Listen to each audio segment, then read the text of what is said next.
571 AI model Gemini -2.5 flash. जूफेयान ने अपनी मुट्ठियां भींच लीं। क्या यह एक ग्रैंड मास्टर की शक्ति है? ये सचमुच बहुत मजबूत है। उसे लगा कि वह आसानी से अपने उस पुराने स्वरूप को कुचल सकती है जिसके पास केवल अंधकार में ऊर्जा थी। पिताजी, मैंने सफलता हासिल कर ली है। जूफेयान ने अपना सिर घुमाया। वह जू हाओ के साथ खुशखबरी साझा करना चाहती थी, लेकिन जल्द ही उसे एहसास हुआ कि कुछ गड़बड़ है। वह चौंक कर आह चिल्ला उठी। वह तेजी से विला के अंदर भागी। जू हाओ ने अपनी नजरें हटा ली और चाय की एक घूंट ली। उन्हें इस ब्रेकथ्रू पिल के एक ऐसे अप्रत्याशित दुष्प्रभाव की उम्मीद नहीं थी जो वास्तव में दुष्प्रभाव नहीं था। शुरू में उसके पास इसे रोकने की क्षमता थी, लेकिन उसने ऐसा नहीं किया। वैसे भी विला में वही इकलौता आदमी मौजूद था। आसपास छिपे हुए सभी अंगरक्षक महिला हत्यारी थीं। उसकी अनुमति के बिना किसी पुरुष की तो बात ही छोड़िए, एक मक्खी भी अंदर नहीं जा सकती थी। उसके साथ दुर्व्यवहार होने की चिंता करने की बिल्कुल भी जरूरत नहीं थी। जहां तक उसके द्वारा फायदा उठाने की बात है, नहीं, क्या ये फायदा उठाना था? वह भावनात्मक संतुष्टि पाने के लिए ऐसा कर रहा था, बस इतना ही। 216 लिंगर शर्मिंदा है। महिला हत्यारी ने खुद को पेश किया। मैं तुमसे प्यार करता हूँ। डिंग। जूफेयान बेहद शर्मीली है। उसका भावनात्मक मूल्य जोड़ 1001 है। आकाश पहले से ही उजाला था।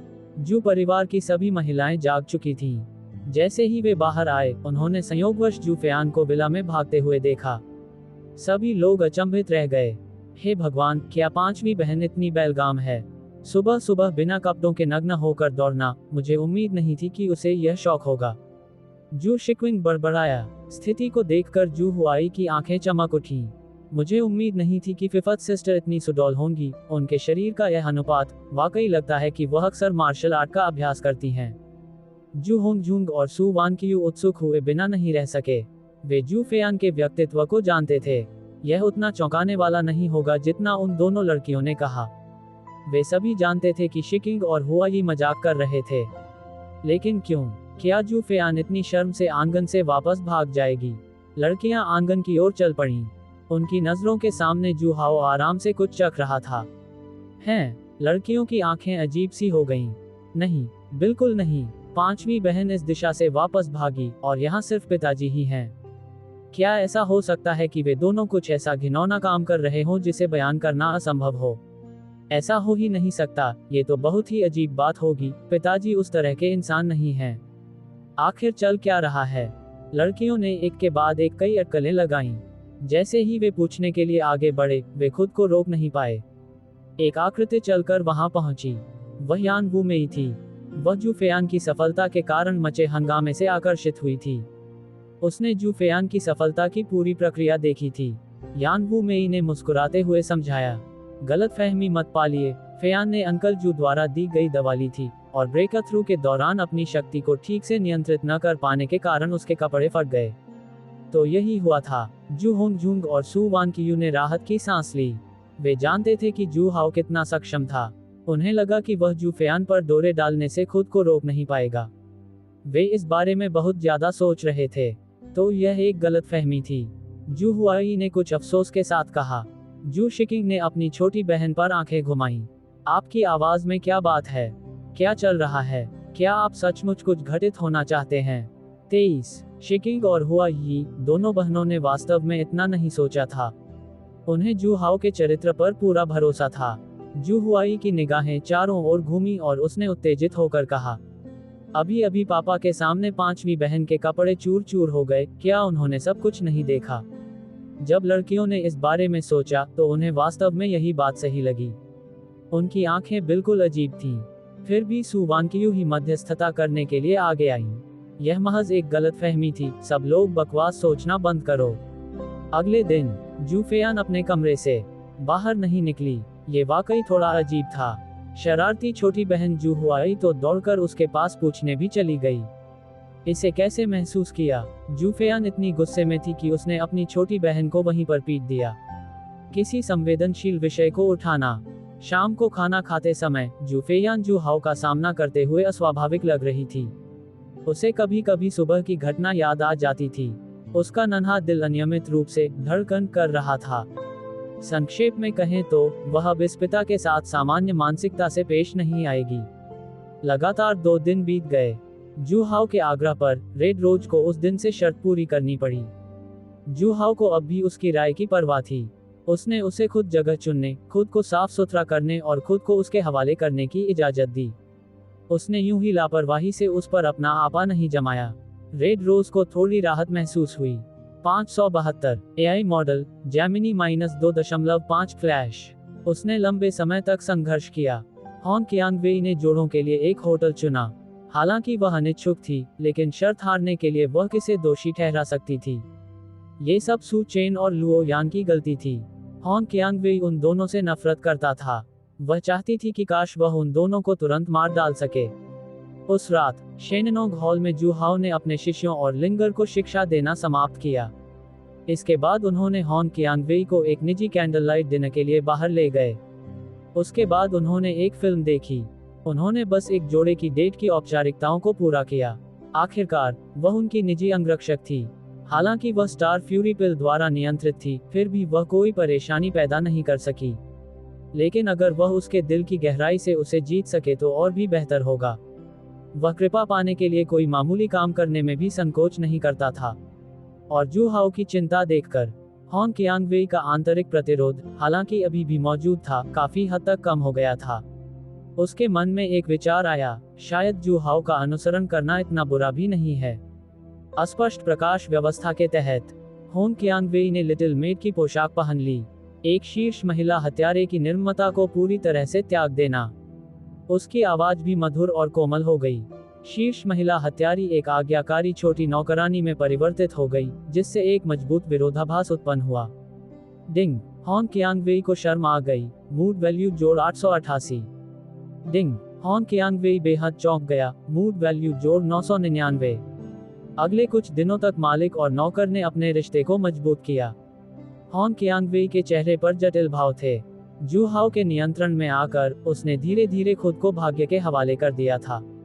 उसका एकमात्र लक्ष्य अपनी ताकत बढ़ाना था, और जू हाओ उसकी सुधार में मदद कर सकता था। धीरे धीरे उसने इतना अधिक विरोध करना बंद कर दिया। आज सुबह जू हाओ कार से मनोरंजन शहर पहुंचे। जैसे ही वह कार से बाहर निकला, एक छोटी सी आकृति उस पर झपट पड़ी। वह उत्साह से चिल्लाए, पापा, आप यहाँ हैं। जी हाँ, यह उसकी सस्ती लिंगर, लिटिल लोली यू शियाओटियन थी। उनके बगल में उनकी माँ, कानूनी रानी यू युन खड़ी थी। पता चला कि छोटी लोली की आज छुट्टी थी और वह घर पर ऊब रही थी। यू युन को अपनी गलती का एहसास हुआ और उसने अपना ध्यान लिंगर पर केंद्रित करना शुरू कर दिया। इसलिए वह अपने लिंगर को बाहर खेलने ले जाना चाहती थी। ये सुनकर कि वे लोग मनोरंजन पार्क जा रहे हैं, छोटी लोली बेहद उत्साहित हो गई। उसने पहले भी कई बार अपने दोस्तों को इसके बारे में बात करते सुना था। वह मनोरंजन पार्क कितना शानदार था। मम्मी पापा के साथ जाना कितना सुखद था। उस समय छोटी लोली केवल सुन सकती थी और ईर्ष्या महसूस कर सकती थी। माँ हमेशा काम में व्यस्त रहती थी और उनके पास उसके साथ जाने का समय नहीं होता था। पिताजी, उसने बचपन से उन्हें कभी नहीं देखा था। अब हालात अलग थे। उसके पिता भी थे। छोटी लोली ने तुरंत जू हाओ को फोन किया। जू हाओ को लगा कि घर पर उसके पास करने के लिए कुछ नहीं है। वह चाहे तो आकर इस माँ से लाभ उठा सकता है और यहीं रुक सकता है। जू हाओ ने नन्ही लोली को गोद में उठाया और धीरे से उसकी नाक सहलाई। वह मुस्कुराया और बोला, शाओ याओ, क्या तुम्हें मेरी याद आई? छोटी लोली ने बिना किसी झिझक के कहा, हाँ, मैं पापा के साथ रहने का सपना देखती हूँ। ये साबित करने के लिए कि उसने जो कुछ भी कहा वह सच था। छोटी लोली ने झुककर लकड़ी के घोड़े को चूमा। जू हाओ ने अपनी बाहें ऊपर उठाई। उसे एक घातक आभा का आभास हुआ। उसने भीड़ पर नजर डाली और तुरंत ही लुओ यान को पहचान लिया। मुख्य पात्र नन्ही सी कियाओ की तरह अजेय हैं। और बिल्कुल सही, कुछ ही दिनों बाद वह फिर से स्वस्थ और ठीक हो गया। ये सोचकर दुख होता है कि दोनों मुख्य पात्रों को कितनी बुरी तरह पीटा गया था। वे लगभग मौत के कगार पर पहुंच गए थे। वे इतनी जल्दी ठीक हो गए। पूरी तरह ठीक हो गया कहना थोड़ा अतिशयोक्तिपूर्ण होगा। वह देखने में तो ठीक लग रहा था, लेकिन उसकी अंदरूनी चोटें पूरी तरह से ठीक नहीं हुई थीं और उसकी ताकत भी वापस नहीं आई थी। उसके इतनी जल्दी ठीक होने का कारण उसका अच्छा भाई सुचेन था। उन्होंने अपनी स्वयं निर्मित सुई तकनीक का इस्तेमाल किया, जो ताई दिव्य सुई से भी अधिक शक्तिशाली थी। आपने गलत नहीं पढ़ा, ये भाई था। जब लुओ यान ने उसे उस दिन जू हाओ के बुरे कामों के बारे में बताया, सू चेन ने जू हाओ के विभिन्न बुरे कृत्यों का भी वर्णन किया। दोनों को एक आत्मीयता का एहसास हुआ और वे एक दूसरे की प्रशंसा करने से खुद को रोक नहीं पाए। जू हाओ को कोसने के बाद दोनों ने एक दूसरे को पहचान लिया। यह ऐसा मामला था जिसमें वे आपस में तब तक अनजान थे जब तक कि उनके बीच लड़ाई नहीं हुई। अगले कुछ दिनों में उन्होंने एक दूसरे का इलाज किया और अपनी कठिनाइयों को साझा किया। सू चेन चोटों के इलाज के लिए जिम्मेदार था। लुओ यान, ये जानते हुए कि वह अभी पहाड़ से नीचे आया है, ने शहर की स्थिति को समझाने में मदद की। उन्हें स्थिति को बेहतर ढंग से समझने में मदद करना। उनका रिश्ता और गहरा होता गया और वे अच्छे भाई बन गए थे। उन्हें इस बात का जरा भी अंदाजा नहीं था कि यह सब जू हाओ की गुप्त साजिश थी। हालांकि अब उनका रिश्ता कितना भी अच्छा क्यों ना हो, बाद में उनकी हालत इतनी ही खराब हो जाएगी।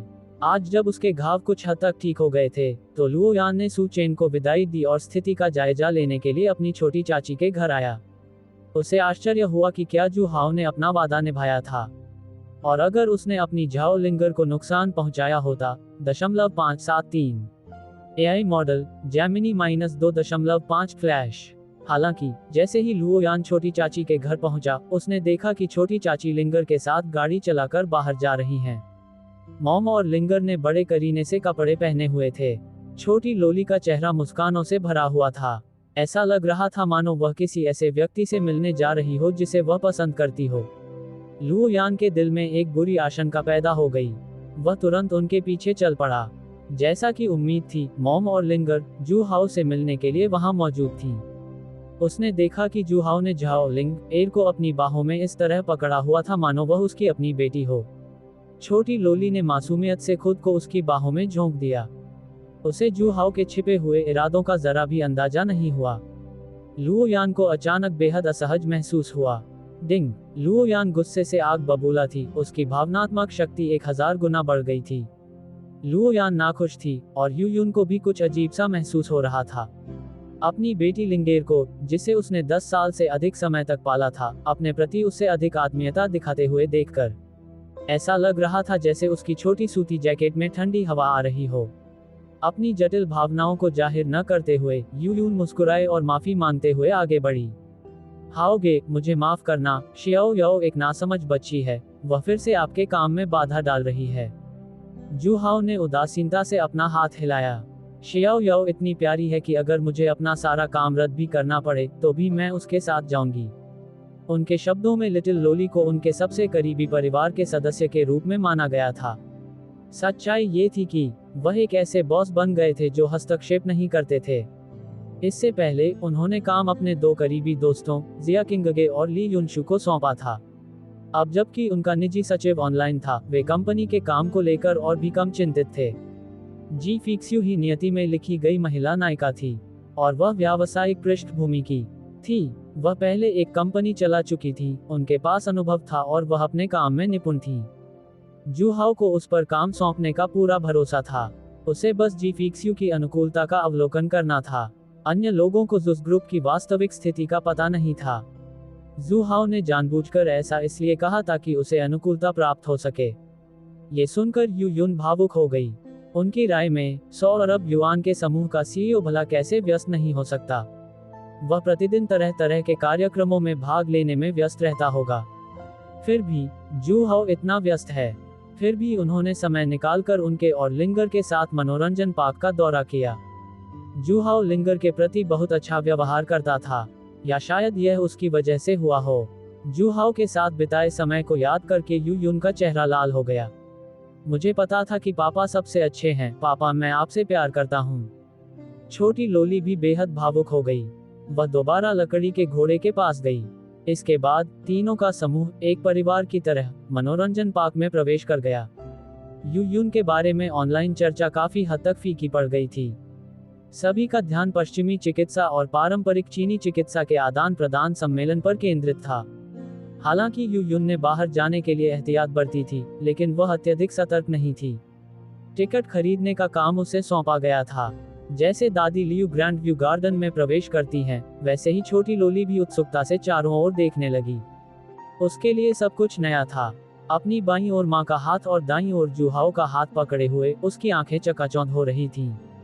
मम्मी और पापा, मैं इस पर सवारी करना चाहता हूँ। आसमान में घूमते फिरते रोलर कोस्टर को देखकर छोटी लोली की आंखें चमक उठीं। उसने रोलर कोस्टर की ओर इशारा करते हुए कहा। यू यून के चेहरे के भाव में थोड़ा बदलाव आया। शाओ याओ, चलो कोई और सवारी ढूंढ लेते हैं, ये बहुत खतरनाक है। मुझे लगता है ये काफी अच्छा है। देखो, क्या वे लोग सुरक्षित नहीं निकल गए? इसमें खतरनाक क्या है? छोटी लोली ने रोलर कोस्टर से उतर रही भीड़ की ओर इशारा किया। यू यून ने उसकी उंगली का अनुसरण किया। कई लोगों के चेहरे पीले पड़ गए थे और कुछ लोग लगातार उल्टी करने की कोशिश कर रहे थे। वे स्पष्ट रूप से भयभीत थे। यू यून के होंठ फड़कने लगे। माँ, देखो, ये बिल्कुल भी खतरनाक नहीं है। क्या ऐसा हो सकता है कि तुम डरे हुए हो? छोटी लोली ने अपना सिर झुकाया। वह यू यून को ऐसे देख रही थी मानो वह किसी नौसिखिए को देख रही हो। यू यून को अपमानित महसूस हुआ। इससे पहले कि वह गुस्सा हो पाती, छोटी लोली ने उसका और जू हाओ का हाथ पकड़ा और रोलर कोस्टर की ओर चल पड़ी। अरे नहीं, ये शुरू होने वाला है, चलो जल्दी करें। यू यून सचमुच थोड़ी डरी हुई थी। जब वह लिंगर को कोई दूसरी सवारी चुनने के लिए मनाने के बारे में सोच रही थी, तभी वह रोलर कोस्टर में खींची चली गई और उसने सीट बेल्ट भी लगा रखी थी। उसके पास खुद को संभालने के अलावा और कोई चारा नहीं था। रोलर कोस्टर शुरू हो गया। उसकी आंखों के सामने दुनिया घूमने लगी। छोटी लोली बिल्कुल भी डरी नहीं थी, बल्कि बहुत आश्चर्यचकित महसूस कर रही थी। हालांकि यू यून का चेहरा पीला पड़ गया था। अचानक एक हाथ आगे बढ़ा और उसने उसका हाथ थाम लिया। यू यून चौंक गई और उसने जल्दी से देखा। उसने देखा कि जू हाओ उसे गर्मजोशी भरी मुस्कान दे रहा है। यू यून को अपने दिल में एक गर्माहट महसूस हुई। इसके तुरंत बाद शर्मिंदगी का भाव उमड़ आया। ये दृश्य देखकर ऐसा लग रहा था जैसे 3 लोगों का परिवार हो, लेकिन वे एक परिवार नहीं थे। हालांकि यू शियाओटियन उसकी जैविक बेटी नहीं थी, फिर भी वह एक बच्चे की मां थी। जू हाओ का एक परिवार था। अब उनके हाथ आपस में जुड़े होने से ऐसा लग रहा था जैसे वे छुप छुप कर घूम रहे हों। 574 एआई मॉडल जेमिनी -2.5 फ्लैश। कुछ समय के लिए यू यून का मन उथल पुथल में था। उसे डर की परवाह कैसे हो सकती है? वह अपने आसपास की चीखों से बेखबर थी। जब तक रोलर कोस्टर रुका नहीं, तब तक ऐसा नहीं हुआ। यू यून अभी भी सदमे में थी। ओह माँ, आप तो बहुत ही विनम्र हैं। तुम पहले डरे हुए लग रहे थे, लेकिन तुम्हें कुछ भी महसूस नहीं हुआ, बिल्कुल पापा की तरह शांत थे। यू यून को समझ नहीं आ रहा था कि क्या कहे। इसी क्षण उसने छोटी लोली को पापा कहते हुए सुना। उसे तुरंत कुछ अजीब सा महसूस हुआ। पहले जब छोटी लोली उसे पापा कहकर पुकारती थी, तो वह इसे एक बच्चे की मासूम टिप्पणी ही समझती थी। लेकिन अब उसने इसे कुछ हद तक गंभीरता से लेना शुरू कर दिया था, मानो वह और जू हाओ सचमुच एक कपल हों। इसके बाद के खेल के दौरान उसके दिल में उठने वाली वह अजीब सी भावना और भी प्रबल होती चली गई। डिंग, लुओ यान गुस्से से आग बबूला है। उसकी भावनात्मक तीव्रता जोड़ 1001 है। लुओ यान भीड़ में छिपी हुई थी। अपनी पैनी नजर से उसने तुरंत देखा कि जू हाओ रोलर कोस्टर पर अपनी छोटी चाची का हाथ पकड़े हुए है। वह इतना क्रोधित था कि उसकी आंखों से आग निकल रही थी।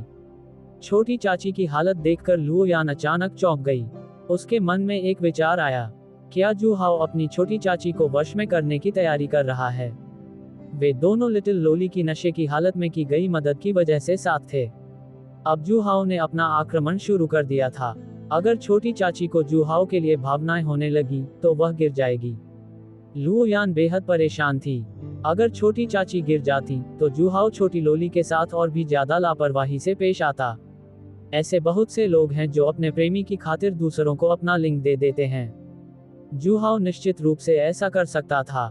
मैं बस इस बारे में सोच रही हूँ कि जू हाओ छोटी लोली को ले जा रहा है, और छोटी चाची न केवल इस पर आगे कार्रवाई नहीं कर रही है, बल्कि इसमें भाग भी ले रही है।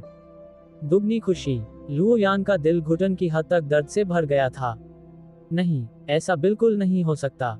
इसे रोकना ही होगा। हालांकि ठीक उसी समय जब लुओ यान परिणामों की परवाह किए बिना उन्हें रोकने के लिए आगे बढ़ने ही वाली थी, एक भयावह आभा ने उसे घेर लिया। लुओ यान की चोटें पूरी तरह से ठीक नहीं हुई थीं और उनमें ताकत भी कम थी, इसलिए वे इस दबाव का बिल्कुल भी सामना नहीं कर सके। अगर वह टिका न रहता तो अब तक वह शर्म से जमीन पर घुटने टेक चुका होता। लुओ यान ने दांत पीसते हुए देखा। ये होंग क्यांग वेई था। वह उसे ठंडे भाव से देख रही थी। उसकी आंखों में जानलेवा इरादा झलक रहा था। न केवल जान से मारने की मंशा, बल्कि उसकी बाहों के बीच परिपक्व नारीत्व के आकर्षण की झलक भी। लुओ यान का शरीर बुरी तरह कांप रहा था। उसे विश्वास नहीं हो रहा था कि होंग कियांगवेई ने अपनी मासूमियत खो दी थी। 217 छोटी लोली की मां का गिरना। अकल्पनीय। शर्माते हुए मुंह खोलना। लुओ यान और होंग कियांगवेई एक दूसरे को लंबे समय से जानते थे। हालांकि उसका व्यक्तित्व यानडेरे जैसा था, वह हमेशा उसे मारने की कोशिश करती रहती थी। लेकिन उनके दिल में नफरत नहीं थी। उसे इतना खूबसूरत किसने बनाया? उसने तो ये भी सोचा था कि जब वह ताकतवर हो जाएगा, तो वह बदले में उसे दबा देगा और उसे अपनी पत्नी बना ले। अब यह असंभव था। किसी और ने उससे पहले ही यह काम कर लिया था। लुओ यान का दिल चाकू की तरह छलनी हो गया था। जू हाओ के प्रति उसकी नफरत और गहरी हो गई। डिंग। लुओ यान गुस्से से आग बबूला है। भावनात्मक मूल्य जोड़ 999। होंग कियांगवेई की आंखें ठंडी थीं। अगर जू हाओ की योजना न होती, तो वह सचमुच एक ही तलवार से इस आदमी को खत्म करना चाहती। उसी की वजह से उसने अपनी मासूमियत खो दी। भले ही वह उसे अस्थायी रूप से न मार पाए, लेकिन उसे सबक सिखाना तो जरूरी था। अन्यथा वह अपने दिल में पनप रही नफरत को शांत नहीं कर पाती। हालांकि वहां बहुत अधिक लोग मौजूद थे, इसलिए कार्रवाई करना उचित नहीं था। फिर थोड़ी देर और इंतजार करें। जब लुओ यान ने जू हाओ को मां और लिंगर के साथ खेलते हुए देखा तो उसके चेहरे पर गुस्सा और पीड़ा के भाव दिखाई दिए। होंग कियांगवेई के मन में एक विचार आया। लुओ यान पर उसका प्रभाव थोड़ा कम हो गया। उसने लुओ यान को और दबाने का फैसला नहीं किया, ताकि वह कोई गड़बड़ी न कर सके। उसे देखने दो कि जू हाओ इस तरह अपनी छोटी चाची का दिल कैसे जीत लेता है। किसी प्रियजन को शैतान के चंगुल में फंसते हुए देखने के उस दुख का आनंद लें, फिर भी उन्हें बचाने में असमर्थ रहें। ये सचमुच बहुत ही क्रूर था। वह एक विषैली महिला थी। नहीं तो ये कहावत क्यों है? किसी महिला को नाराज करने से बेहतर है कि किसी खलनायक को नाराज किया जाए। होंग कियांगवेई ने जैसा सोचा था, चीजें वास्तव में उसी तरह घटित हुई। इसके बाद जू हाओ ने मॉम और लिंगर के साथ कई और करतब दिखाए। इस दौरान वह लगातार यू यून के साथ छेड़छाड़ करता रहता था। उनके रिश्ते में भी गर्माहट बढ़ती गई। पापा, मैं ये खेलना चाहता हूँ। मम्मी, इसमें तो बहुत मजा आ रहा है। मम्मी और पापा, आप दोनों ने हाथ क्यों पकड़े हुए हैं? मैं भी हाथ पकड़ना चाहता हूँ। छोटी लोली को इस बात का बिल्कुल भी अंदाजा नहीं था। खुशी से उछल कूद कर रही है। उसने कई खेलों में हिस्सा लिया और उसे बिल्कुल भी थकान महसूस नहीं हुई। इसके बजाय वह और भी अधिक ऊर्जावान हो गई। खुशियों के पल हमेशा क्षणभंगुर होते हैं। ऐसा लगा मानो ज्यादा समय नहीं बीता था और दिन खत्म हो गया था। यू यून के साथ अपने रिश्ते को लगातार मजबूत होते हुए महसूस करते हुए जू हाओ की आंखों में मुस्कान थी। 575 एआई मॉडल जेमिनी -2.5 फ्लैश। वे अपने रिश्ते के शुरुआती चरण में होने चाहिए। वे एक गतिरोध पर पहुंच गए हैं और उनके रिश्ते को और गहरा करना मुश्किल है। ये सर्वविदित है कि भावनाओं को विकसित होने में लंबा समय लगता है। यह ऐसी चीज नहीं है जिसे 1-2 दिन में सुधारा जा सके।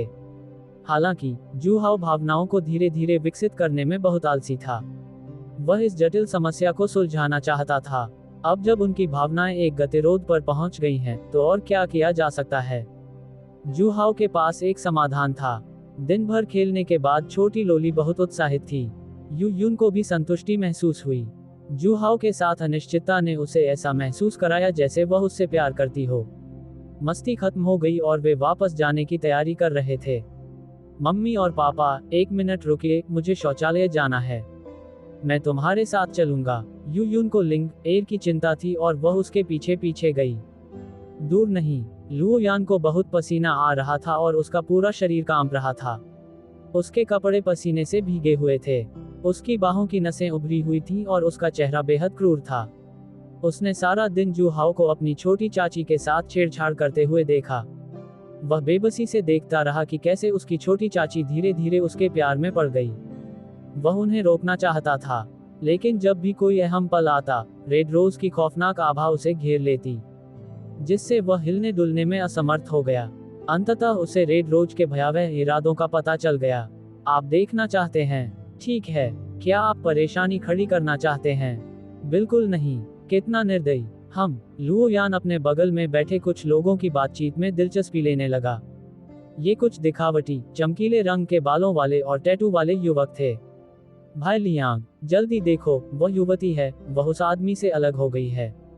मैंने इतनी आकर्षक महिला कभी नहीं देखी। इसकी तुलना में इससे पहले जिन महिलाओं के साथ मैंने समय बिताया वे कैसी घटिया थीं। उस प्यारी और कोमल नन्ही लोली को देखो, वह उसकी लिंगर जैसी दिखती है। खुशी कई गुना बढ़ गई है। भाई लियांग, ऐसा लग रहा है कि वे जा रहे हैं। अगर अभी कार्रवाई नहीं करनी है तो किस बात का इंतजार कर रहे हो? हाँ, इससे पहले कि वह आदमी कोई प्रतिक्रिया दे, चलो उस माँ और लिंगर को बांध देते हैं। ऐसी खूबसूरत माँ और लिंगर, मैं तो उनके लिए अपनी जान भी दे दूंगा।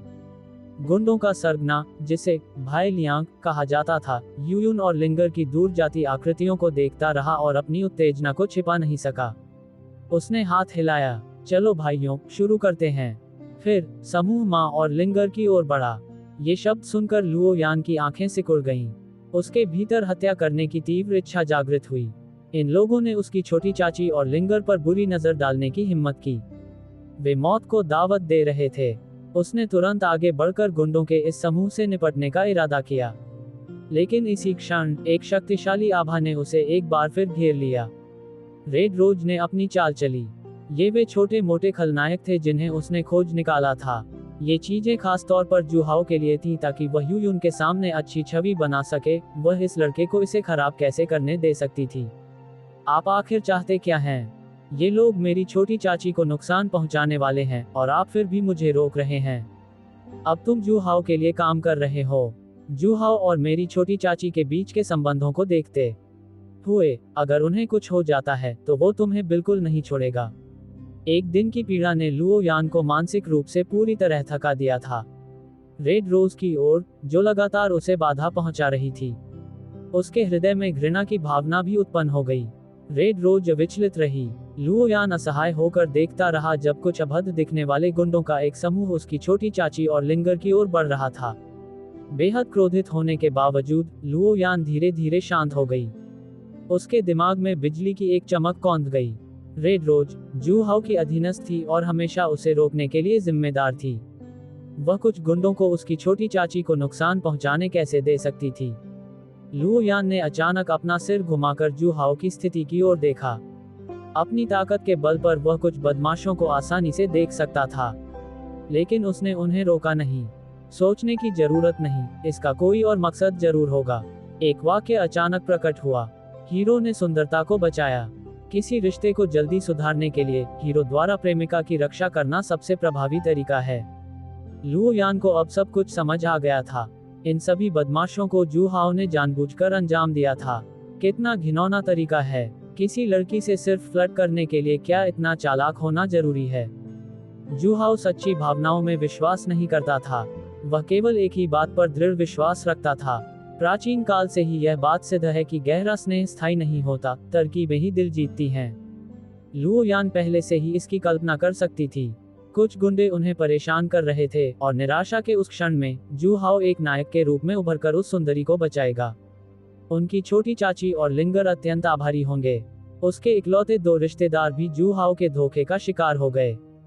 धोखा खाने के बावजूद पैसे गिनने में मदद करना। लुओ यान को अपने गले में मिठास का एहसास हुआ और उसके मुंह के कोने से खून की एक बूंद रिस गई।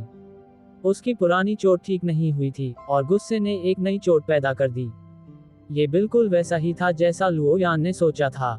यूयुन और लिंगर शौचालय से बाहर आईं। उनका सामना कुछ बदमाशों से सीधे तौर पर हुआ। उनके चेहरों पर द्वेषपूर्ण मुस्कान थी। हालात ठीक न देखकर यूयुन ने तुरंत लिंगर को अपने पीछे छिपा लिया। आप क्या चाहते हैं? उसने उन्हें ठंडे भाव से देखा। एक कानूनी रानी के रूप में 10 वर्षों से अधिक समय में उसने जो भय और दबाव जमा किया था वह इस क्षण फूट पड़ा। 576 एआई मॉडल जेमिनी -2.5 फ्लैश। गुंडे चौंक गए। कुछ देर बाद उन्होंने खुद को संभाल लिया। हे, इस खूबसूरत युवती में कुछ अलग ही आकर्षण है। लगता है उसका बैकग्राउंड असाधारण है। या तो वह किसी कंपनी में उच्च पदस्थ कर्मचारी है या फिर उच्च समाज की कोई धनी महिला।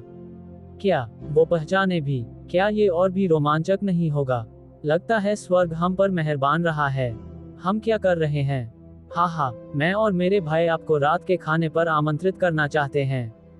आप मना तो नहीं करेंगे, है ना? क्या ये तुम्हारी लिंगर है? ये कितनी प्यारी है। इधर आओ छोटी लोली, अंकल तुम्हें मिठाई देंगे। चिंता मत करो, मैं और मेरे भाई बुरे लोग नहीं हैं। हम बहुत विनम्र रहेंगे। गुंडों ने बेईमानी से आपस में बातचीत की। किसी ने तो उस छोटी लोली पर बुरी नजरें भी गड़ा दी। छोटी लोली अपनी माँ के पीछे छिप गई। उसने घृणा भरी निगाहों से उनकी ओर देखा। मैं नहीं जाना चाहता, तुम लोग बुरे हो, मेरे पिताजी तुम्हें नहीं छोड़ेंगे। लिटिल लोली के शब्दों ने तुरंत हंसी का एक जोरदार ठहाका लगा दिया। उनमें से किसी ने भी इसे दिल पर नहीं लिया और अभद्र शब्दों का आदान प्रदान होता रहा। यू यून का चेहरा उदास हो गया। समाधान के बारे में सोचते हुए उसकी आंखों में एक झिलमिलाहट आई। इस मनोरंजन पार्क का शौचालय थोड़ा एकांत में था। आसपास लोग थे, लेकिन ज्यादा नहीं। एक वकील होने के नाते वह मानव स्वभाव को अच्छी तरह जानती थी। उसे और उसकी बहन लिंगर को बचाने के लिए इन लोगों पर भरोसा करना असंभव था। उसे बस समय निकालने के लिए समय देना था, अधिक लोगों को आकर्षित करने के लिए या सुरक्षा गार्ड को ढूंढने के लिए। तब वह और उसकी पत्नी लिंगर बच जाएंगी। उसने अपनी मुट्ठियां भींच लीं। अपनी लिंगर की रक्षा के लिए वह इन लोगों से लड़ेगी। जू हाओ द्वारा दी गई गोली लेने के बाद वह न केवल सुंदर हो गई, बल्कि उसने महसूस किया कि उसका शारीरिक गठन भी मजबूत हो गया है और उसकी ताकत बढ़ गई है। वह इन गुंडों से नहीं डरती थी। ओह, क्या तुम हमसे जान की बाजी लगाकर लड़ने की योजना बना रहे हो? मैं तुम्हें सलाह देता हूँ कि कोई मूर्खतापूर्ण काम मत करो। छोटी मुर्गी, समय बर्बाद मत करो। मुझे कोई मदद के लिए पुकारता हुआ दिख रहा है। जल्दी से इस माँ बेटी की जोड़ी को बांध दो। भाई लियांग ने कामुक मुस्कान के साथ अपने कुछ अधीनस्थों को माँ और लिंगर के पास लगातार जाने का इशारा किया। रुको, उन्हें चोट मत पहुंचाओ। एक युवक वहां से गुजर रहा था। कुछ गुंडों को एक खूबसूरत माँ और लिंगर पर हमला करने की कोशिश करते हुए देखकर उनके भीतर न्याय की अग्नि प्रचंड रूप से धधक रही थी। वह तुरंत दौड़कर वहां पहुंचा और दौड़ते हुए चिल्लाने लगा, बच्चे, तुमने क्या कहा? फिर से कहो। उसके एक अधीनस्थ ने उसे ठंडी निगाहों से देखा। उसने एक छोटा सा चाकू निकाला। दूसरों को उपद्रव करने से रोकने के लिए अन्य अधीनस्थों ने भी अपने हथियार लहराए और भीड़ को डराया। युवक की दौड़ अचानक रुक गई। अगर विरोधी निहत्थे होते तो वह कुछ वार झेल सकता था। ज्यादा से ज्यादा उसे बस मार ही पड़ेगी। कौन जाने, शायद वह उस खूबसूरत महिला का दिल भी जीत ले जो उसके इस वीरतापूर्ण कार्य की सराहना करे और खुद को उसे सौंप दे। लेकिन ये देखकर कि विरोधियों के पास हथियार थे, यह एक ऐसी स्थिति थी जहां एक छोटी सी लापरवाही भी मौत का कारण बन सकती थी। आसपास मौजूद अन्य लोगों ने भी किसी सुंदरी को बचाने वाले हीरो होने के अपने विचारों को त्याग दिया। वे या तो मदद के लिए भाग सकते थे या पुलिस को फोन कर सकते थे। भीड़ को डराने के बाद सरगना ने लालच से भरी आंखों से यू यून और यू शियाओटियन की ओर फिर से देखा। आज्ञाकारी होकर हमारे साथ आओ। भले ही तुम अपने लिए न सोचो, लेकिन तुम्हें अपने लिंगर के बारे में तो सोचना ही चाहिए, है ना? तलवारों और चाकुओं की आंखें नहीं होती। अगर गलती से कुछ गड़बड़ हो जाए तो हमें दोष मत देना। यू यून सचमुच डरी हुई थी। उसे विश्वास था कि उसकी ताकत बदमाशों के इस समूह से निपट सकती है जब तक मदद नहीं पहुंची। लेकिन विरोधियों ने अचानक हथियार लहरा दिए, जिससे उसे जान की बाजी लगाकर लड़ने का विचार छोड़ना पड़ा। ऐसा नहीं था कि उसे खुद के लिए डर था, लेकिन असल में उसे लड़ाई के दौरान गलती से अपनी लिंगर को चोट पहुंचाने का डर था। बदमाशों को करीब आते देख यू यून अपनी लिंगर को पकड़े हुए पीछे हटती रही। उनके पीछे एक बंद गली थी। पीछे हटने के लिए कोई जगह नहीं बची थी। मुझे क्या करना चाहिए? क्या मुझे हार माननी पड़ेगी? इन बदमाशों के चरित्र को देखते हुए उनके साथ जाना निश्चित रूप से अच्छा परिणाम नहीं देगा। उसके हृदय में निराशा की भावना छा गई। वाह, पापा हैं, पापा आ गए हैं। छोटी लोली अचानक चिल्ला उठी। गुंडों का वह समूह और यू यून दोनों ही दंग रह गए। छोटी लोली की निगाहों का पीछा करते हुए उन्होंने एक आकृति को तेजी से उनकी ओर दौड़ते हुए देखा। जू हाओ के अलावा और कौन हो सकता है? वह माँ और लिंगर के सामने दृढ़ता से खड़ा रहा, उनकी रक्षा करने वाली चौड़ी पीठ को देखते हुए। ऐसा प्रतीत होता था कि यह उन्हें हवा और बारिश से बचाने में सक्षम है। यू यून के दिल में सुरक्षा की एक प्रबल भावना जागृत हुई। पापा, ये वही लोग हैं। वे मम्मी और मुझे तंग करना चाहते हैं। इस समय नन्ही लोली अपनी माँ के पीछे नहीं छिप रही थी। वह बाहर निकली, बदमाशों की ओर इशारा किया और गुस्से से बोली। यू यून ने झट से अपनी लिंगर को पीछे खींच लिया। उसे चेतावनी दी कि वह लापरवाही से न बोले। अब जबकि उनके मुख्य आधार जू हाओ आ चुके थे, तो सब कुछ उन्हीं के द्वारा संभाला जाएगा। वे कोई परेशानी खड़ी नहीं कर सके। जू हाओ ने यू युन का हाथ हल्के से दबाया, जिससे उसे आराम करने का संकेत मिला। पहचान से बचने के लिए जू हाओ ने उस समय धूप का चश्मा पहन रखा था, जिससे उसका अधिकांश चेहरा ढका हुआ था। उसने बदमाशों के समूह का सामना किया। बच्चे, मैं तुम्हें सलाह देता हूँ कि कृतघ्न मत बनो। वे सब बिल्कुल निकम्मे लोग थे। इससे पहले कि वह बदमाश अपना वाक्य पूरा कर पाता, जू हाओ ने अपना कदम उठा लिया। हुआजिन पीक के विशेषज्ञ के तौर पर छोटे मोटे गुंडों के एक समूह से निपटना वास्तव में जरूरत से ज्यादा था। हालांकि उन्होंने अपनी युद्ध क्षमता का बहुत अधिक बढ़ा चढ़ाकर प्रदर्शन नहीं किया। उसने कुछ ही मुक्कों और लातों से उन बदमाशों का सफाया कर दिया। 577 एआई मॉडल जैमिनी -2.5 फ्लैश। वे तो समाज के कुछ निकम्मे लोग ही थे। जू हाओ ने कोई संकोच नहीं किया। उसने हर व्यक्ति में डार्क एनर्जी का एक अंश छोड़ दिया। जब वह डार्क एनर्जी फूट पड़ी, उन्हें जीवन भर बिस्तर पर ही रहना पड़ेगा। कई बदमाशों को जमीन पर गिरा दिया गया। उनके शरीर में असहनीय दर्द के कारण वे लगातार विलाप करते रहे। यहाँ काफी शोरगुल था और अधिक से अधिक लोग इकट्ठा होते जा रहे थे। उन्होंने उंगली उठाकर इशारा किया और बेहद संतुष्टि महसूस की। सभी ने जू हाओ की प्रशंसा की कि उन्होंने उन्हें अच्छा सबक सिखाया। इन बदमाशों को मौत की सजा मिलनी चाहिए थी। इन्हें गिरफ्तार करके जेल में सुधारा जाना चाहिए था। पापा बहुत ही अद्भुत हैं। जू हाओ को इतनी आसानी से बदमाशों का सफाया करते देख छोटी लोली की आंखें चमक उठीं और वह दौड़कर उसके पास गई। उसने जू हाओ की गर्दन को गले लगाया और उसे कई बार चुमा। हाओ गे, धन्यवाद। अगर आप प्रकट नहीं होते तो शियाओ याओ और मैं खतरे में पड़ जाते। यू युन कृतज्ञता से भरी आंखों से आगे बढ़ी। दरअसल वह जरूरत से ज्यादा सोच रही थी। वह पहले से ही उसकी प्रेमिका थी, तो जू हाओ उन्हें खतरे में कैसे पड़ने दे सकता था। उन्होंने अंधेरे में महिला अंगरक्षकों का इंतजाम किया था। कोई भी उन्हें जरा सा भी छू नहीं पाएगा। यह अच्छी बात है कि आप दोनों ठीक हैं। जू हाओ ने ताजगी भरी मुस्कान दिखाई। यू युन को तुरंत ही सुरक्षा की प्रबल अनुभूति हुई। वह जू हाओ को और भी अधिक पसंद करने लगी और उसके प्रति उसका स्नेह और भी बढ़ गया। ऐसा लग रहा था मानो उसके और जू हाओ के साथ होने से अगर भविष्य में उन्हें इसी तरह के खतरों का सामना करना पड़े तो जू हाओ तुरंत उनकी रक्षा के लिए आ जाएगा। डिंग, यू युन भावुक हो गई। भावनात्मक मूल्य जोड़ 888। डिंग, लुओ यान का गुस्सा चरम पर पहुंच गया। भावनात्मक मूल्य जोड़ 999। नहीं, ऐसा नहीं है छोटी चाची, आप सभी उसके धोखे में आ गई हैं। ये सब जू हाओ की साजिश है। क्या तुम कानूनी रानी नहीं हो? जाग जाओ। दूर नहीं। ये दृश्य देखकर लुओ यान के मन में भयंकर क्रोध उमड़ पड़ा। सिर्फ उसके दिल में ही क्यों?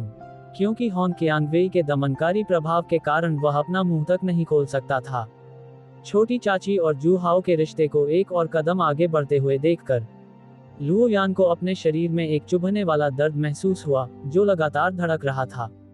उसने अपनी मुट्ठियां कसकर भींच ली। उसके नाखून उसकी त्वचा में गहरे धंस गए और उसके हाथों से खून टपकने लगा।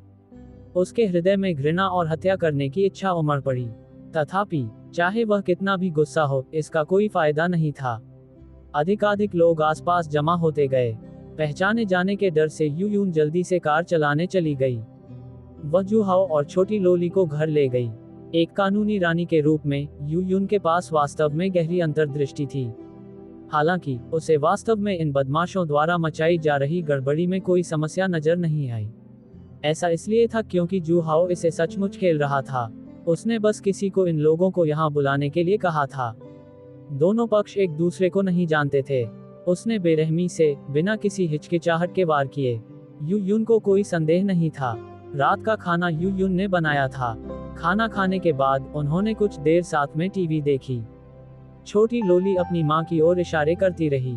यू युन ने अपनी लिंगर को घूर कर देखा, फिर हिचकिचाते हुए जू हाओ को पुकारा। हाओ गे, हम। जू हाओ ने हैरानी से अपना सिर घुमाया। कुछ हिचकिचाहट के बाद यू युन ने शर्माते हुए बात की। मैं पूछना चाहती थी, हाओ गे, क्या आपके पास अभी भी वह गोली है जो आपने मुझे पिछली बार दी थी?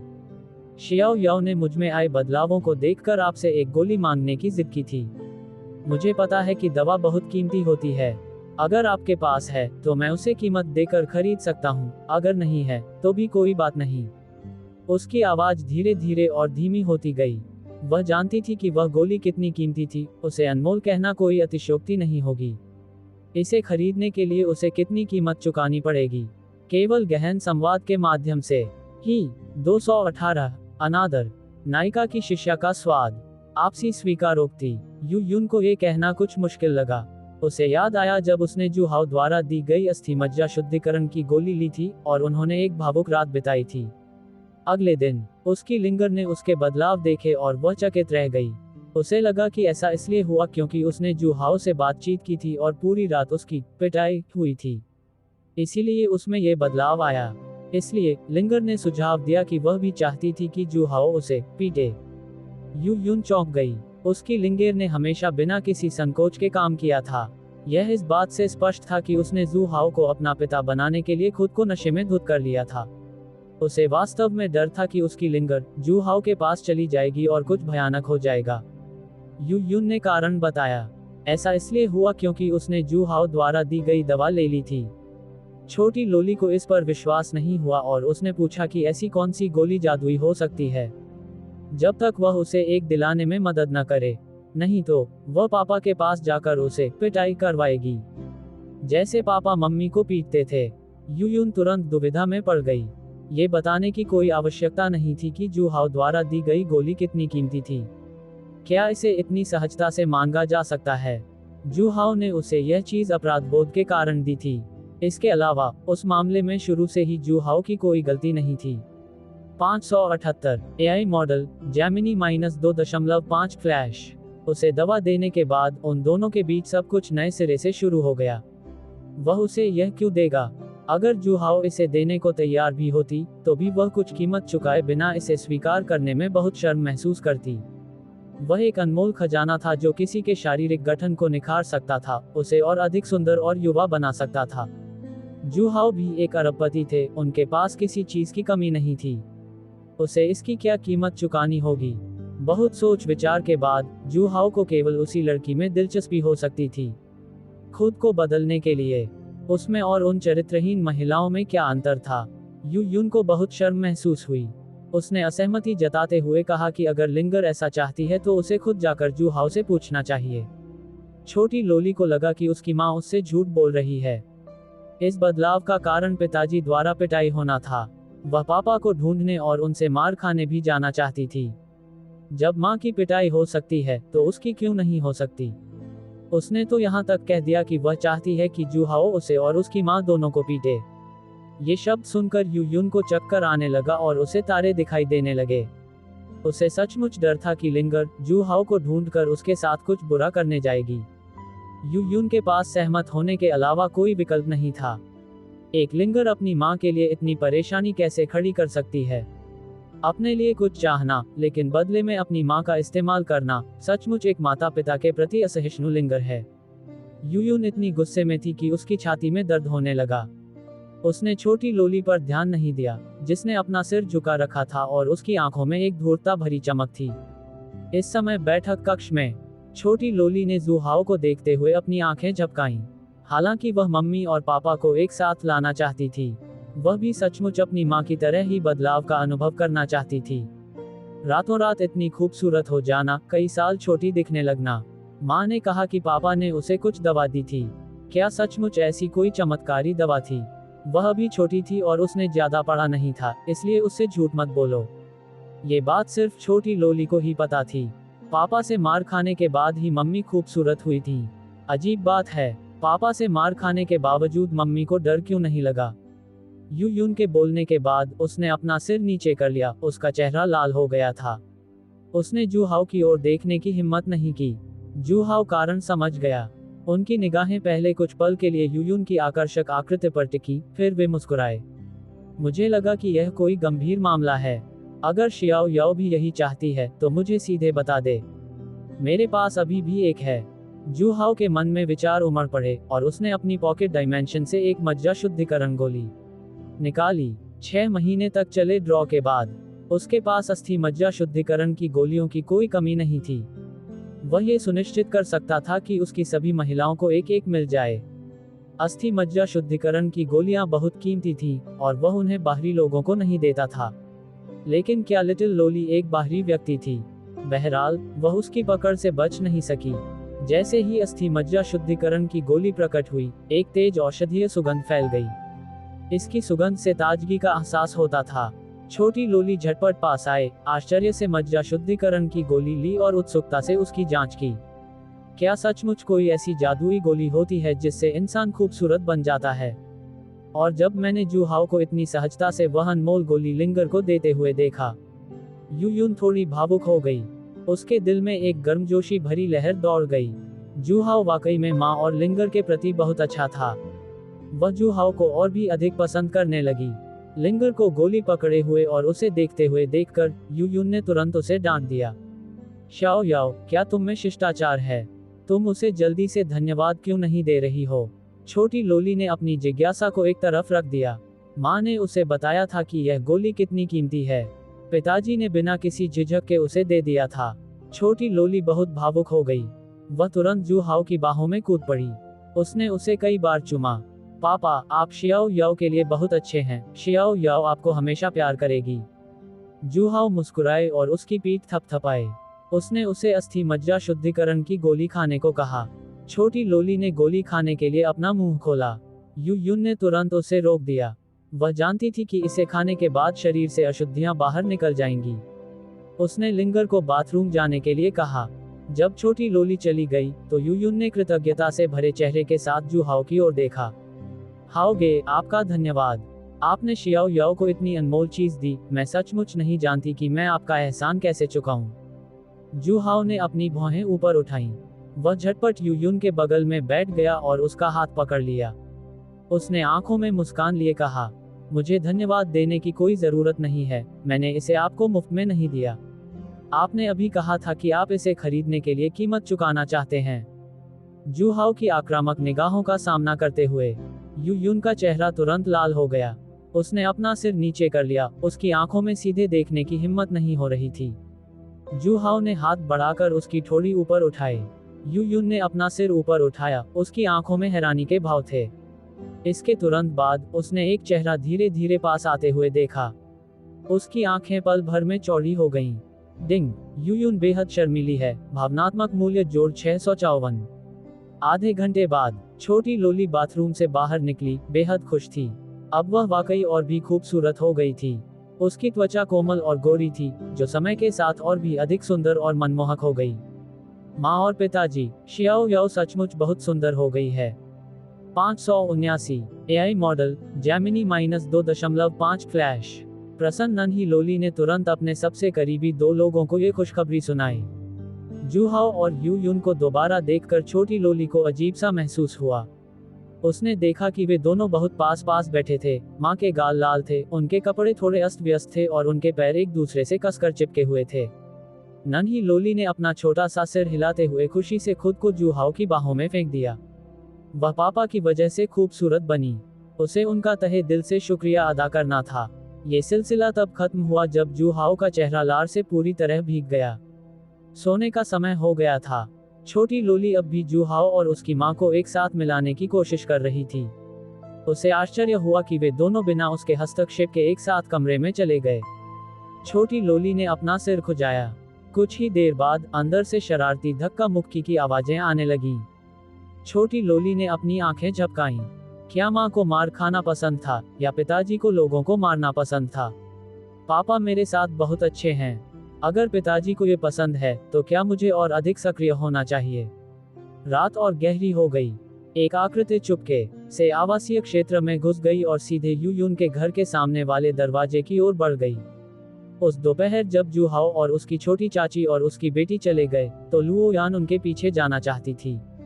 वह छोटी चाची को बताना चाहता था कि उस दोपहर सुंदरी को बचाने वाले नायक की व्यवस्था जू हाओ ने की थी। लेकिन उस समय होन कियांगवेई वहां मौजूद थे और वे हिल नहीं सकते थे। होन कियांगवेई के जाने के बाद ही वह जमीन पर गिर पड़ा। ये सोचकर कि जू हाओ अपनी छोटी चाची के घर पर है, अभी जाना केवल अपमान को न्योता देना होगा। इसलिए उसने शाम तक इंतजार किया। जू हाओ के जाने के बाद वह छोटी चाची को ढूंढने जाएगा और उन्हें सब कुछ समझाएगा। वूश, लुओ यान दरवाजे पर पहुंची और उसने छोटी चाची के बेडरूम में बत्ती जलती देखी, इसलिए वह अभी भी जाग रही होंगी। लुओ यान आगे बढ़कर दरवाजा खटखटाने ही वाली थी। अचानक एक काली आकृति प्रकट हुई। एक लंबे पैर ने उसकी कमर के किनारे पर जोर से लात मारी। वह व्यक्ति बेहद तेज था। लुओ यान के घाव पूरी तरह से ठीक नहीं हुए थे और उस दोपहर गुस्से में आने के कारण उन्हें कुछ नए घाव भी लग गए थे। उनकी ताकत भी काफी कम हो गई थी। इससे पहले कि वह कोई प्रतिक्रिया कर पाता, उसे 10 मीटर से अधिक दूर तक लात मारी गई, जिससे वह जमीन पर बुरी तरह गिर पड़ा। अपने भीतर उमड़ रही हलचल को दबाते हुए लुओ यान ने ऊपर देखा। उसकी पुतलियां तेजी से सिकुड़ गईं। होंग कियांगवेई, वह यहाँ क्यों थी? क्या वह जू हाओ की निजी अंगरक्षक नहीं थी? जू हाओ के जाने के बाद उसे ऐसा करना चाहिए था। अचानक ही उस पर विपत्ति आ पड़ी। लुओ यान पल भर में अपनी जगह पर जम गई। इसका जवाब मिल गया। जू हाओ अभी भी छोटी चाची के घर पर ही था। जू हाओ वहां क्यों रुका हुआ था? चून की छोटी चाची के घर में केवल उनके बेडरूम की लाइट जल रही थी, इसलिए उसने सोचा कि जू हाओ इस समय छोटी चाची के बेडरूम में उनके साथ है। छी! लुओ यान ने अचानक मुंह भर ताजा खून थूक दिया। होंग कियांगवेई ने लुओ यान को लात मारकर दूर कर दिया, लेकिन उसने उसकी तरफ देखा तक नहीं। इस आदमी की वजह से उसने अपनी मासूमियत खो दी। अगर वह उसे पीटती नहीं तो उसे अच्छा नहीं लगता। उस दोपहर एंटरटेनमेंट सिटी में इतने ज्यादा लोग थे कि उसके लिए अभिनय करना संभव नहीं था। पर अब होंग कियांगवेई ने ऊपर चढ़कर लातों की जोरदार बौछार कर दी। लुओ यान ने कोई विरोध नहीं किया। उसकी आंखें खाली थीं। उसका हृदय राख हो गया था। डिंग! लुओ यान गुस्से से आग बबूला है। भावनात्मक मूल्य जोड़ 852। कुछ दिन पलक झपकते ही बीत गए। इंटरनेट पर हलचल मच गई थी। ऐसा इसलिए था क्योंकि बहुप्रतीक्षित पारंपरिक चीनी चिकित्सा और पश्चिमी चिकित्सा विनिमय सम्मेलन होने में केवल एक दिन शेष था।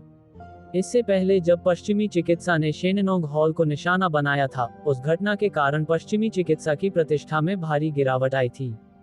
पारंपरिक चीनी चिकित्सा ने इसका लाभ उठाकर पश्चिमी चिकित्सा से श्रेष्ठ स्थान प्राप्त किया। बेशक पश्चिमी चिकित्सा इसे स्वीकार करने को तैयार नहीं थी और इसी के चलते उसने पारंपरिक चीनी चिकित्सा और पश्चिमी चिकित्सा के आदान प्रदान के लिए इस सम्मेलन की शुरुआत की। वे पारंपरिक चीनी चिकित्सा को कुचलने और पश्चिमी चिकित्सा की प्रतिष्ठा को बहाल करने के लिए दृढ़ संकल्पित थे। सभी लोग इसका बेसब्री से इंतजार कर रहे थे। क्या पारंपरिक चीनी चिकित्सा इस अवसर का लाभ उठाकर आगे बढ़ेगी, या फिर क्या पारंपरिक चीनी चिकित्सा पश्चिमी चिकित्सा द्वारा दबा दी जाएगी और अपना सिर उठाने में असमर्थ हो जाएगी? इंटरनेट पर लोगों की राय अलग अलग थी और बहसें जारी रहीं।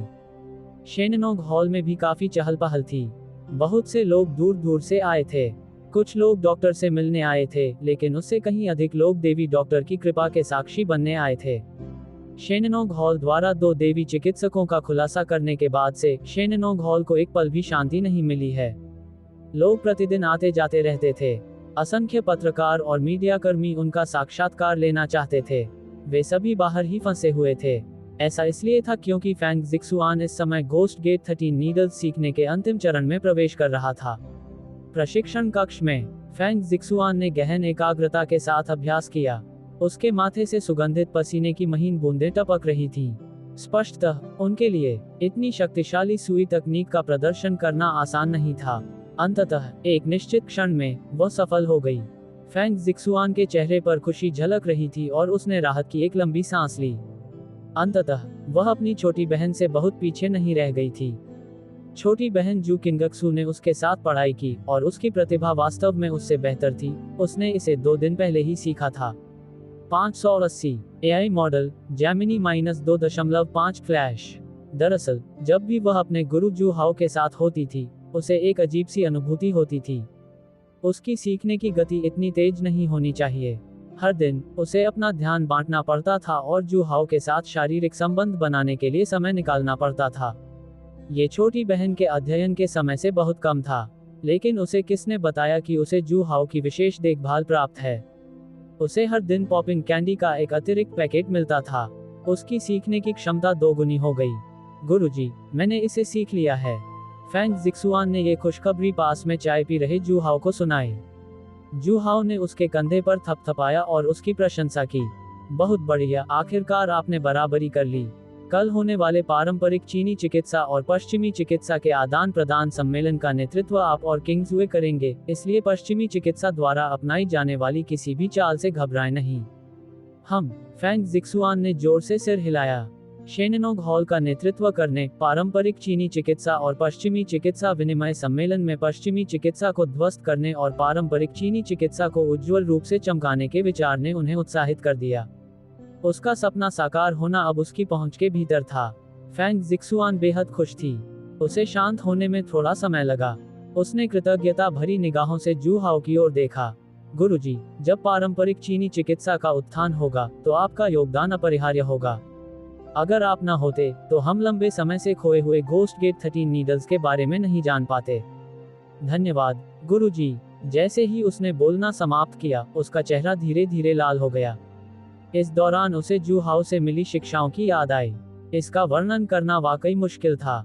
अचानक उसके शरीर में एक अजीब सी अनुभूति फिर से उमड़ पड़ी। फेंग जिक्सुआन को इस तरह की भावना की आदत हो चुकी थी। सहज ही उसने नम आंखों से जू हाओ की ओर देखा। जब भी ऐसा होता था, वह और जू हाओ अपनी पढ़ाई पर असर पड़ने से बचने के लिए एक दूसरे के शरीर को नियंत्रित करते थे। अफसोस, इस क्षण जू हाओ ने आह भरी। जिक्सुआन, मुझे उम्मीद नहीं थी कि तुम मेरे साथ इतनी जिद करोगी। हमारा रिश्ता कैसे आगे बढ़ सकता है? छोड़ो इसे, मैं आज इसी से काम चला लूंगा। मैं तुम्हें कल इस वजह से खराब प्रदर्शन नहीं करने दे सकता।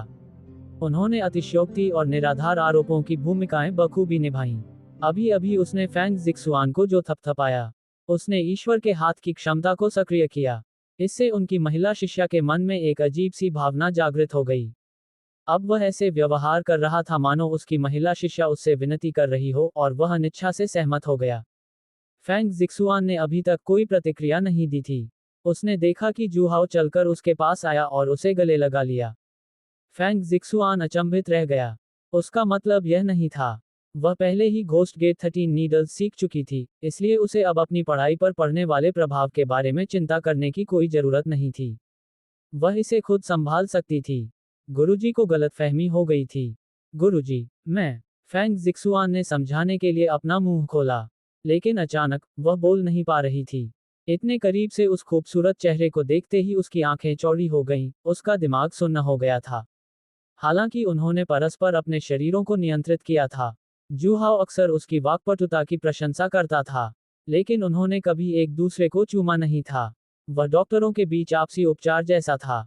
उस दौरान जू हाओ ने कभी उस पर हाथ नहीं उठाया था।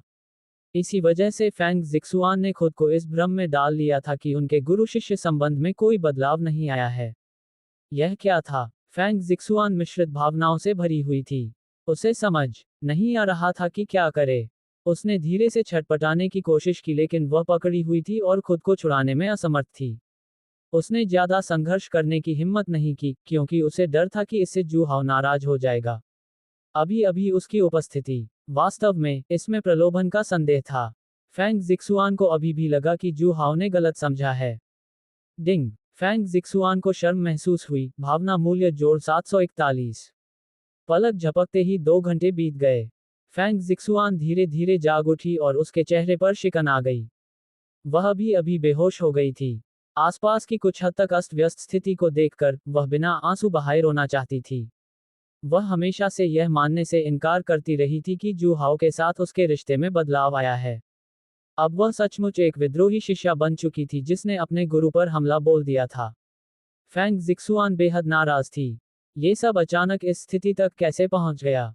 वह नहीं समझ पाए, लेकिन जू हाओ को सब कुछ अच्छी तरह से पता था। ये सब ईश्वर के हाथ का ही परिणाम था। इसने फेंग जिक्सुआन को खो दिया। जब वह जागी, तब भी उसे यही विश्वास था कि जू हाओ के प्रति उसकी भावनाओं के कारण ही वे दोनों एक साथ आए थे। अन्यथा वह अपने प्रतिरोध की कमी को कैसे समझा सकती थी? इसलिए भले ही उसने सबसे महत्वपूर्ण चीज खो दी, फिर भी वह गुस्सा नहीं कर सकी। हालांकि उसने इस शिष्य को हरा दिया था, लेकिन ये केवल छल कपट से ही संभव हुआ था। उसे पूरी तरह से जीतने के लिए उसे अभी भी कुछ चालें चलने की जरूरत थी। तुरंत ही जू हाओ ने पश्चाताप का भाव दिखाते हुए क्षमा मांगते हुए कहा, जिक्सुआन, अभी जो हुआ उसके लिए मुझे खेद है, मैंने तुम्हारी भावनाओं का ध्यान नहीं रखा। फेंग जिक्सुआन ने बात नहीं की। हालांकि इस मामले में जू हाओ की कोई गलती नहीं थी। वह अंदर ही अंदर अभी भी गुस्से में थी। आखिरकार उसने अपनी सबसे कीमती चीज खो दी थी। जू हाओ की आवाज लगातार सुनाई दे रही थी, जिक्सुआन, मुझे पता है कि तुम कोई साधारण लड़की नहीं हो। अभी अभी मैं खुद पर काबू नहीं रख पाए। दरअसल इतने दिनों तक पढ़ाने के बाद आप मेरे दिल में बस गए हैं। आपकी सुंदरता, आपकी दयालुता ने मुझे गहराई से प्रभावित किया, जिससे मैं खुद को इससे अलग नहीं कर पाया। आज मेरे सारे कार्यों के लिए मैं खुद जिम्मेदार हूँ और मैं आप सबके लिए जिम्मेदारी लूंगा। उनका लहजा दृढ़ और ईमानदार था।